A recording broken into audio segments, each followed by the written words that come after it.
We're looking at some of the heroes of the faith today. And last week we looked at how God takes just ordinary people and he does extraordinary things in the life of Gideon.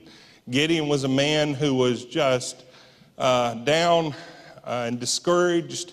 He was beaten out of living in the threshing floor whenever God came and called him. And he gave God every excuse and tried to give every reason why he shouldn't do what God was calling him to do.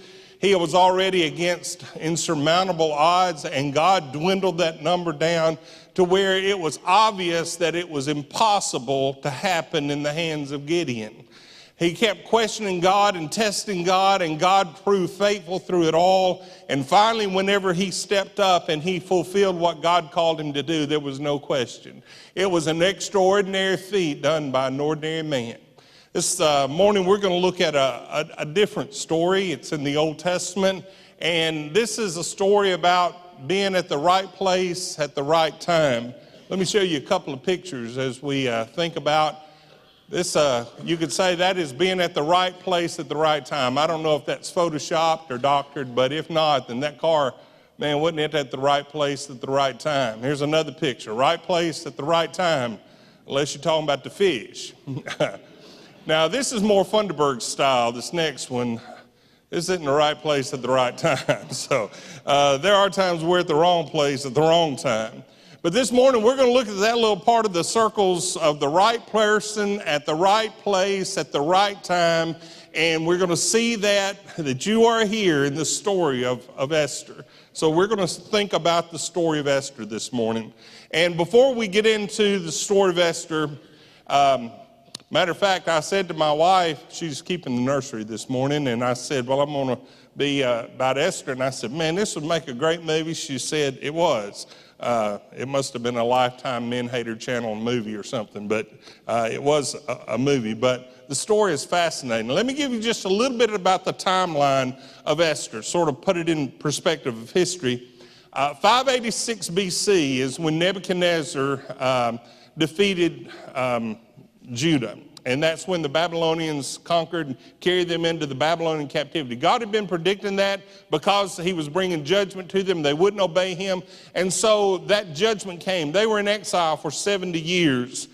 Put it in a time reference, 538 BC was when Cyrus of Persia, while they were in the Babylonian kingdom, then the Persians overtook the Babylonians. Cyrus the Great was the Persian decreed for the Jews to start going back. The story that we looked at in Haggai, when they rebuilt the temple, that happened during that period of time. So it kind of gives you a frame of reference. 515 is when the temple was complete. So most of the Jews, or a large number of the Jews, had left and gone back to Jerusalem, but they were dispersed over all the Persian kingdom. In 486, Ahasuerus became king of Persia. That's the king that we're looking at. That's Xerxes the first in a historical setting. And then 479 is when Esther is made queen. So that kind of gives you a little bit of reference to think about on the timeline of where we are. Look there, if we'll start this morning, the story of Esther in chapter 1 in verse 1. Now it took place in the days of Ahasuerus, who reigned from India to Ethiopia over 127 provinces. Look at this map. This is a map of the world at that time. Everything that's outlined in red was the Persian Empire. I mean, everything that would have been called the civilized world in that day and time was under his rule. So when you think about that, this great king, Ahasuerus, had all of this power and all of this wealth and all of this influence, and then we remember that God made a promise to the Jews, and God keeps his promises. Even to this day, they still celebrate the story that I'm going to relate to you this morning from the scripture as we think about what God did to keep his promise to the Jews. As we walk through this story, we're going to read some verses, but it's 10 chapters. We're going to look primarily at 8 of those, look at the whole book. So let me just outline the main characters in the story. You have King Ahasuerus, and he is the ruler over all of Persia. This is a man of extreme power. This is a man of anything he wanted, he had. And the focus of his life was was influence and power and being domineering of money, of pleasure and sex and everything that this world had to offer. It was at his command. So that he is a main character. Another main character is the character who is the villain. If we were watching an old Western, he would come in now with a black hat on, a black cape, and have a handlebar mustache. His name is Haman. Matter of fact, when the Jews read this story, whenever the name Haman is mentioned, they use sound makers to drown out his name. They don't want to hear his name. I thought about handing out kazoos today so that whenever I read the name Haman, I don't have kazoos, so I want you to hiss whenever I say the name Haman. Whenever I read the name Haman, hey, maybe I should have handed out kazoos. Okay, you don't have to hiss throughout the store because I'm going to say Haman a whole lot, okay? Sound like air going out of a tire. So. The third main character is Queen Vashti. There's a name that you can name your grandchildren. Queen Vashti. This is a woman of conviction. She's only in for a short time, but an important character. The next character is Queen Esther. She is the heroine. She is the hero of the story as well. She kind of goes through an identity crisis. And then the last one is Mordecai. Mordecai is the foster father of Esther, and he is a man of integrity, and we're going to see it. So those are the main characters in this story. And as we come to chapter 1 and you see King Ahasuerus, he's throwing a party. And when the Persians throw a party, I mean they throw a party. Matter of fact, you come into chapter 1, verses 2 through 9, and King Ahasuerus is throwing a party that lasted 6 months. I mean, that is a party, isn't it? And in that, everything you can imagine that he has for those princes and those who come from all over the kingdom. And then after he's through throwing the party, he throws another party. I mean, he is a party animal. He has this 6-month party, and then he throws another banquet, another party for 7 days. And at this last day, he is full of wine and full of himself, and he's bragging to everybody. And so he calls for Queen Vashti to come and parade before all of the men that are there. And she was beautiful. And so he's wanting to brag to the men, and in his drunken state, he calls for her to come. And Queen Vashti says no. She will not compromise her standards and her morals. And she says, I will not do it. And so because of that, this great king that has all the power in the world, he gets so mad at her that he doesn't know what to do. So in verses 13, chapter 1, verses 13 through 20, he gets all the, they're called wise men. We might just call them wise guys. These are the ones who are trying to help figure out what he's going to do about this dilemma. The great king, power over all the world, but his wife told him no, she's not coming into the room. And so they come with this reasoning: if you don't do something to her, then nobody else, their wives aren't going to listen to them either. Now, this was not the day of women's lib. This was not the day of free speech. This was not the day of equal power. This was the Persian Empire. But they said, if you don't do something to Vashti, then nobody else is going to have peace in their household. So they said she can't be queen anymore. So she is banished, and she is out of the story. We don't hear from her anymore. We don't really know what happened to her, but they said if you don't do this, then nobody else is going to listen. So he listens to their advice. And you enter into chapter 2, and we're moving toward now the Miss Persia pageant. As she is banished, then Esther, matter of fact, they say, get all the beautiful women from all over your kingdom. You saw the map, all over the world, and have them to come, and we'll have a pageant. You bring them before them. And so they had, and it goes through in chapter 2, all the ways that they go through beautification and all of their cosmetics and all the things that they do. And they're going to be added to his harem. And that had some very specific rules as far as the Medes and the Persians were concerned. But whenever Esther comes on the scene, the beauty pageant is over.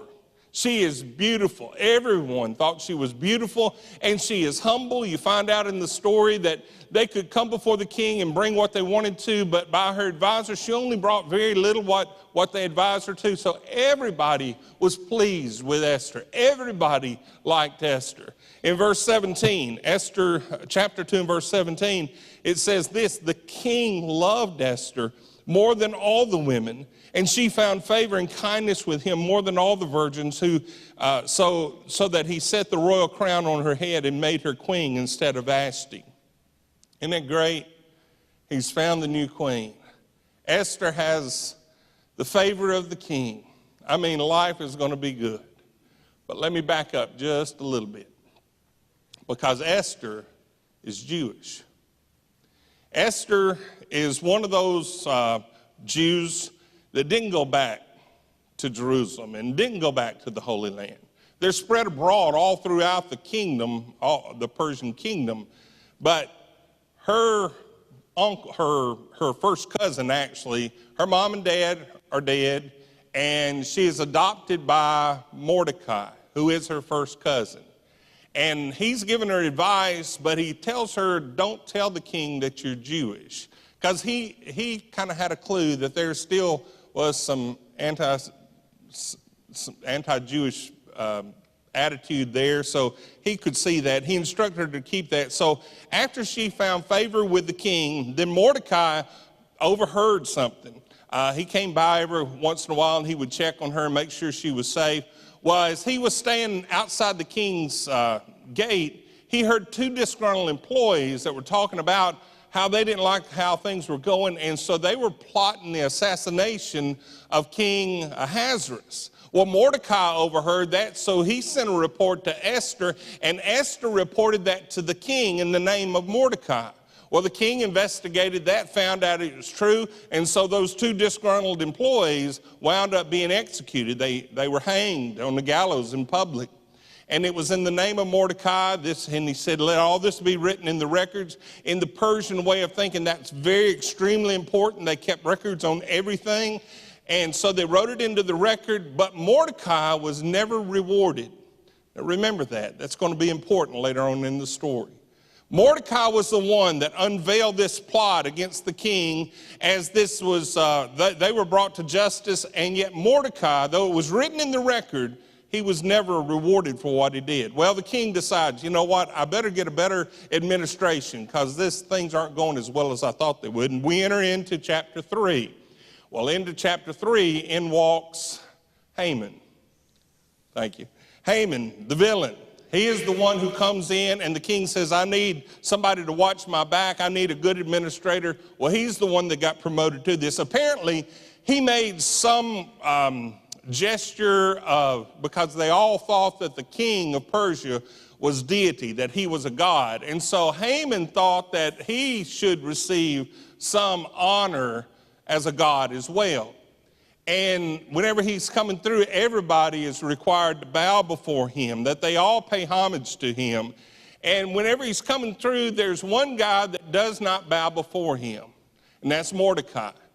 And so everybody around starts noticing that whenever Haman comes through, that Mordecai doesn't bow down, and they ask him, why aren't you bowing down? Why aren't you paying homage to Haman?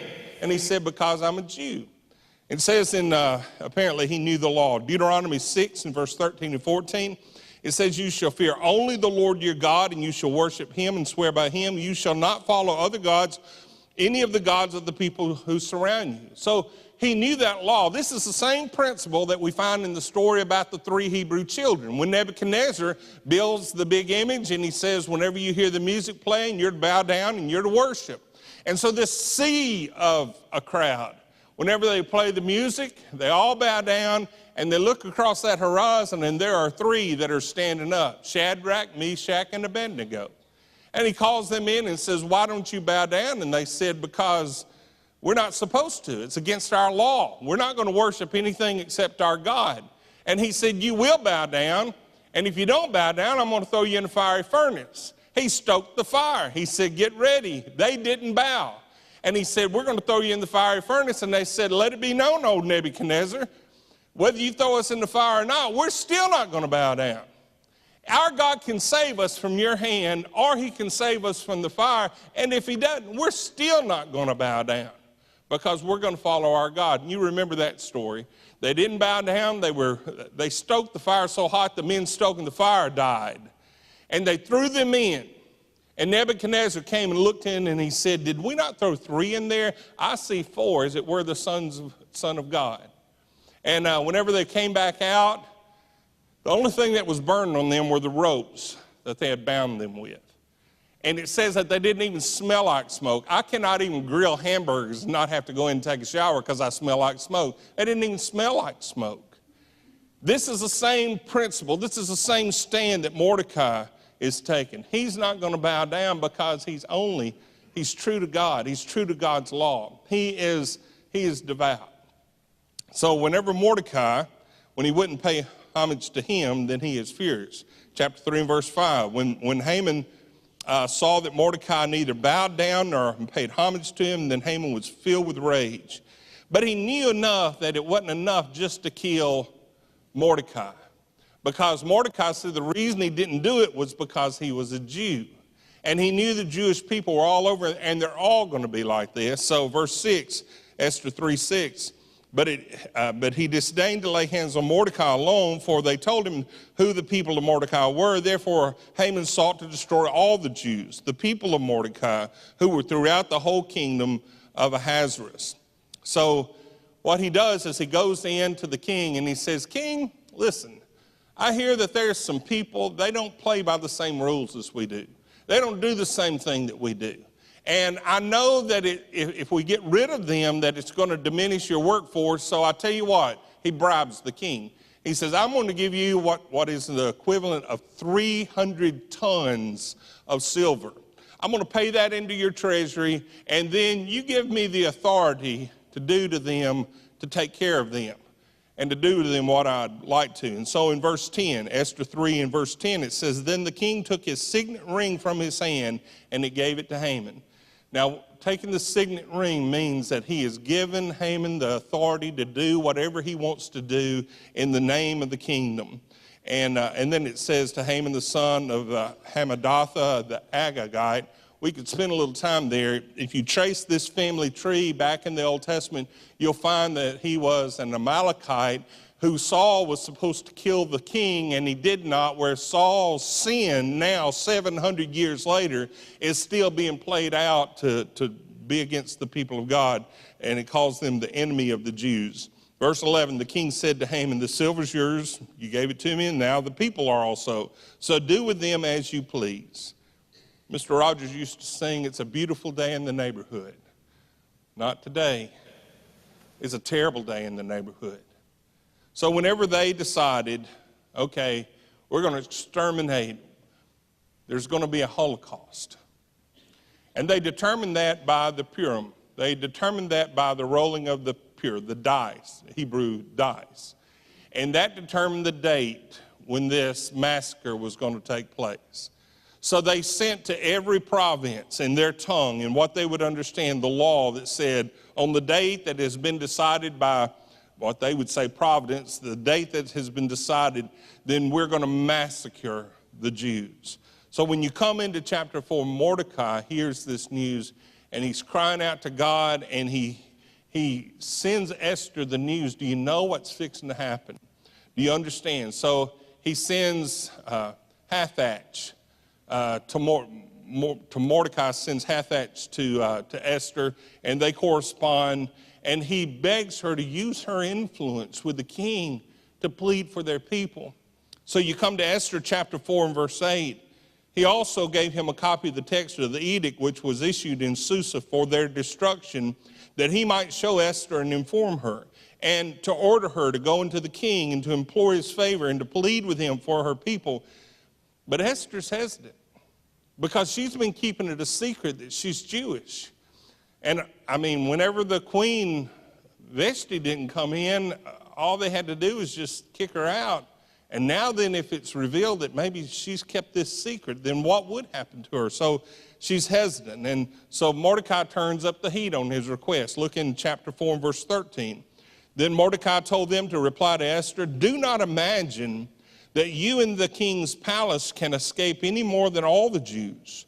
For if you remain silent at this time, relief and deliverance will arise for the Jews from another place, and you and your father's house will perish. And who knows whether you have attained royalty for such a time as this? The most famous words of the book of Esther is found here in chapter 4, verse 14, for such a time as this. This is what I will call a pivot point in the story. In basketball, you can set your foot, and that's your pivot point. And then from there, you can change direction. And we all come to times in life that are pivot points, where God puts us in a certain place, such a time as this, and we make choices, whether we're going to follow him or whether we're going to choose to go a different direction. You came to church this morning. Maybe God's put you in a pivot point. Maybe right now today something's going on in your life and God has got you at a pivot point. Let me just pause for a moment from this story and think just for a moment about the pivot points in life. In this story, the pivot point brought Esther to an uncomfortable choice. She had to make a decision whether she was no longer going to keep it a secret and that she was going to stand with her people, or was she going to live out her identity? Did she realize that she is a Jew and that no matter what happens that it can't change, that she has to live out her identity? And that's where I find a pivot point in a lot of Christians' lives, where we get so far into the world and then we recognize that the pressure is on us a little point, and we have to decide whether we're going to live out our identity as believers. Do you want to just mingle in with the world? Do you want to hide your face? Well, God brings you to a pivot point, and it is an uncomfortable choice. Now, we don't know a whole lot about persecution, but I'm afraid the day might come that we will. Will you live out your identity? Will you take a stand as a believer? Will others know who you are and whose you are? It is an uncomfortable choice. Second of all, a pivot point in life sometimes brings us to a humbling reality. Look what he says to her. If you don't do what you should, and God will use somebody else. God's going to accomplish his purpose. It's just you won't be involved. Listen, we don't do God any favors whenever we're obedient. God doesn't need me. That is a hard reality. Is that Esther was important, but she was not indispensable. And neither am I.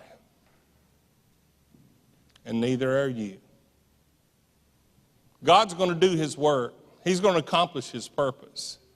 What God does is he just allows us to come along and join him in what he's doing.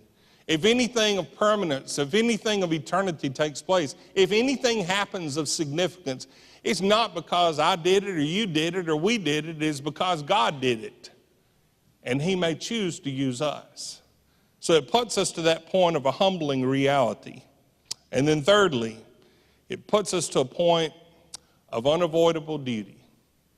That's what he says to her for such a time as this. Esther, this is your purpose in life. I think it is a sad thing whenever people don't understand what their purpose in life is. Do you know what your purpose? Do you know why you were put here on this planet? Do you know why you were created? And it was not to be able to get up and go to work tomorrow. That's not why you were created. It wasn't for you to run your business tomorrow. That's not your purpose in life. It wasn't for you to go to school tomorrow. All these things are our platforms. That's where we work from, but our purpose in life is to glorify God.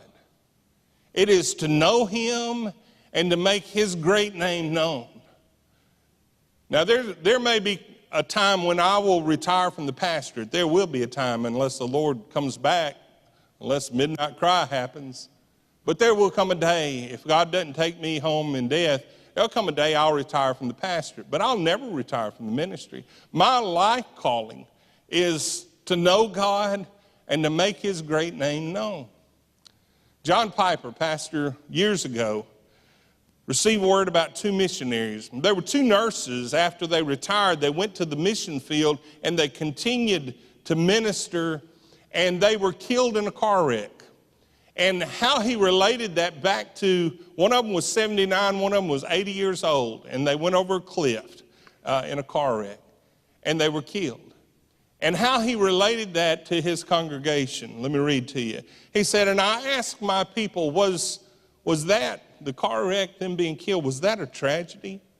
Two lives driven by one great vision, spent in unheralded service to the perishing poor for the glory of Jesus Christ. 2 decades after almost all their American counterparts have retired to throw their lives away on trifles in Florida or New Mexico. Was that a tragedy? No. That was not a tragedy, that is glory. Now I'll tell you what a tragedy is. And he held up a Reader's Digest. I'll read to you from the Reader's Digest what a tragedy is. Bob and Penny took early retirement from their jobs in the Northeast 5 years ago when he was 59 and she was 51. They now live in Punta Gorda, Florida, where they cruise on their 30-foot trawler playing softball and collecting seashells. The American dream, a nice house, a nice car, a nice job, a nice family, a nice retirement, collecting shells as the last chapter before you stand before the creator of the universe to give an accounting of what you did with your life. Here it is, Lord, my seashell collection. And I got a real nice swing. And look at my boat. God will not be impressed. I'm not saying there's anything wrong with retiring, but instead of retiring, we just need to be retread. We need to find a platform that we do the same thing that we do every day of our life, and that is to know God and make his great name known. That's your purpose here. It's not just how we earn a living, it's how we live our lives.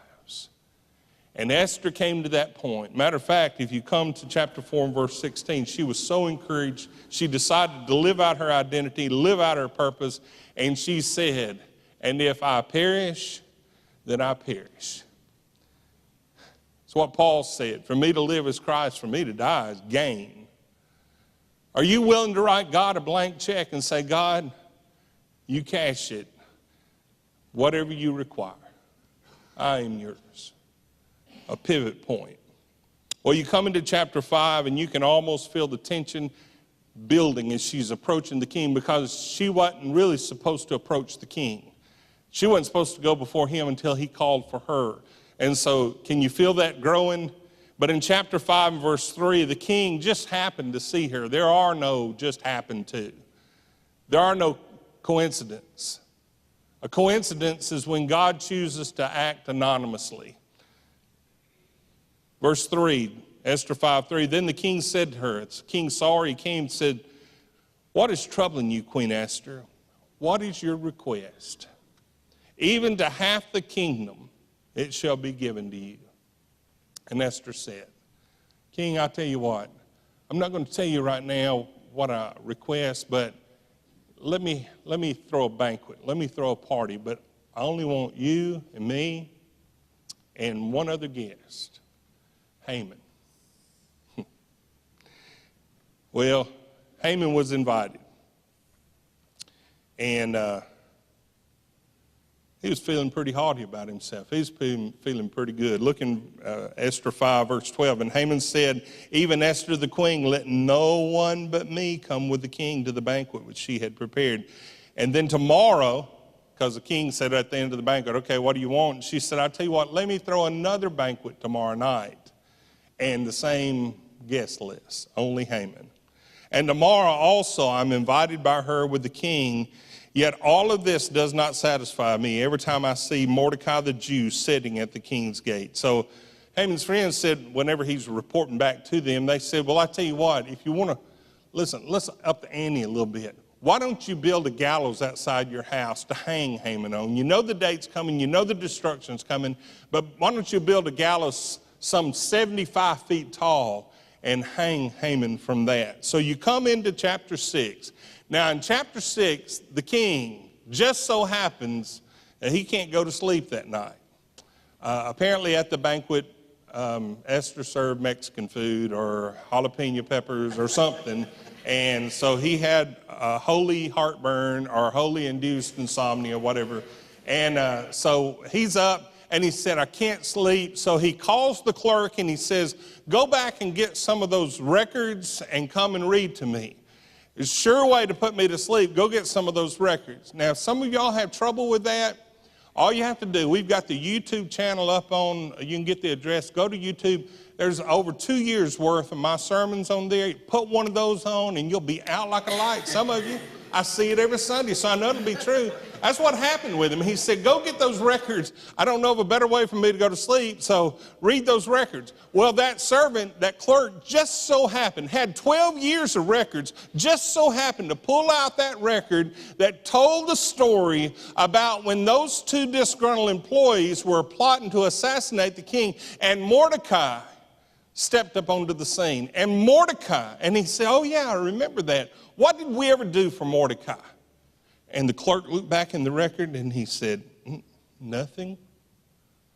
Can you imagine how embarrassed the king was? We didn't do anything, not a thing. We didn't throw him a party, no. We didn't send him on a trip, no. We didn't even give him a certificate, we did nothing. Oh my goodness. So the king's embarrassed over that. And about that time, when he's trying to figure out what do I need to do for Mordecai, about that time just so happened that Haman comes walking in. And so when you come to chapter 6 and verse 6, so Haman came in, the king said to him, what is to be done for the man whom the king desires to honor? And Haman said to himself, whom would the king desire to honor more than me? Haman thought, wow, king's asking me, what do I want? I mean, how arrogant can you be? So he sticks out his chest and he says to him in verse 8, let me bring a royal robe which the king has worn, and the horse, I've always wanted to ride that horse, and the horse on which the king has ridden and on whose head a royal crown has been placed. And let the robe and the horse be handed over to one of the king's most noble princes, and let them array the man whom the king desires to honor and lead him on horseback throughout all the city square and proclaim before him, thus it shall be done to the man whom the king desires to honor. And the king said, that is a great idea. Do that for Mordecai, the Jew. Verse 10, the king said to Haman, take quickly the robes and the horse as you have said, and do so for Mordecai, the Jew who is sitting at the king's gate. Do not fall short in anything in all that you've said. So Haman, he couldn't deny the king. So Haman took the robe and the horse and arrayed Mordecai and led him on horseback through the city square and proclaimed before him, thus it shall be done to the man whom the king desires to honor. And when Mordecai returned to the king's gate, but Haman hurried home mourning with his head covered.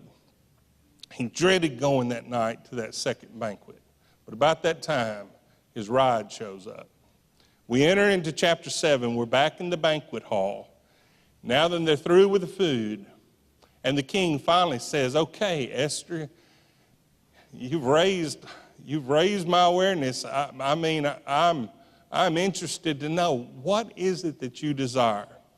And in Esther 7 in verse 3, the queen Esther said, if I have found favor in your sight, O king, and if it pleases the king, let my life be given me as my petition and the people as my request. For we have been sold, I and my people, to be destroyed, to be killed, and to be annihilated. Now, she goes on to say, if we were only sold by as slaves, I wouldn't say anything to you. And the king said, well, who has ordered this? And she said, the wicked man Haman. And the king gets so mad that he goes out into his courtyard. Well, Haman knows that the party's over for him, so he is going to plead before the queen for his life. Apparently, he was a clumsy man, and he fell on top of the couch, And whenever the king comes back in, there's Haman, not only with all this against him, but now then he says, will you even attack my queen while I'm still in the household? And he sends him out in verse 10. It says, so they hanged Haman on the gallows which he had prepared for Mordecai, and the king's anger subsided. Chapters 8 through 10 tell the rest of the story, how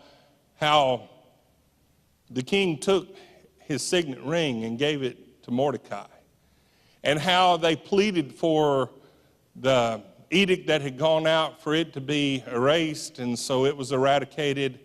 And matter of fact, the Jews were given by the king's authority the ability to protect themselves in self-defense. And they had no more enemies within the kingdom, and God saved them. Even to this day, the Jews still celebrate this. The Feast of Purim, that's what it's about. It's about the rolling of the dice of when the ancient Holocaust was supposed to take place, but how God stepped up and saved them. Now, we could close our Bibles and we could go home today and say, well, we've learned more about the Bible and we know a little bit more about a Bible story. That would be great. But I believe God wants us to learn some lessons. So let me go back and just hold up before you an example. First of all, I want to use the character of Queen Vashti. And she is an example to take a moral stand. There are times in our lives, and it's becoming more and more evident in our day, when we are going to be asked, will we take a moral stand? This is evidence to us that she knew that her morals would be compromised if she walked into that room of those drunken men and she'd be exploited. This is an example that she wouldn't allow the abuse of her husband. I know there's been a whole lot said among the Southern Baptist leadership last year, and some people were kind of iffy over what a woman who's being abused by her husband should do.